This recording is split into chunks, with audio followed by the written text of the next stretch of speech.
Gagal raih poin di game perdana, PSM U16 tunjukkan progres positif pada game kedua.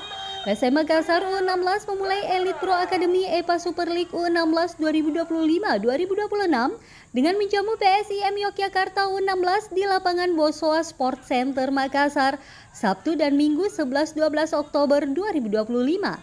Pada hari pertama, PSM U16 harus mengakui keunggulan PSIM U16 dengan skor 1-3. Ramang Muda sempat unggul lebih awal pada menit ke-12 lewat gol Ahmad Hilal Ramadan. Namun PSIM berhasil membalikan keadaan lewat dua gol balasan dari Raka Hafiz Pradana dan Muhammad Evanda Zaidan pada menit ke-17 dan 42. PSIM U16 kembali menambahkan keunggulan melalui gol pemain bernomor 181 Antakara Narayan Ammar Hailfani di menit ke-53 sekaligus menutup laga dengan skor akhir 3-1.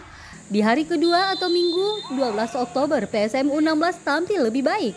Tim asuhan Arfan Baba ini menahan imbang tamunya PSIM U16 di lokasi yang sama.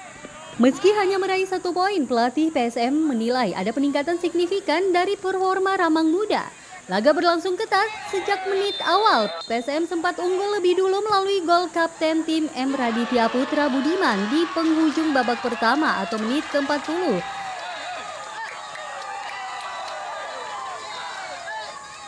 Namun PSIM berhasil menyamakan kedudukan jelang akhir babak kedua lewat aksi Rahardian Rafa Desta Putra. Kedua tim muda memang tampil disiplin dan saling menyerang. Dengan hasil ini, PSM U16 mencatat 1 kekalahan dan 1 hasil imbang dari 2 laga pembuka EPA Super League 2025-2026.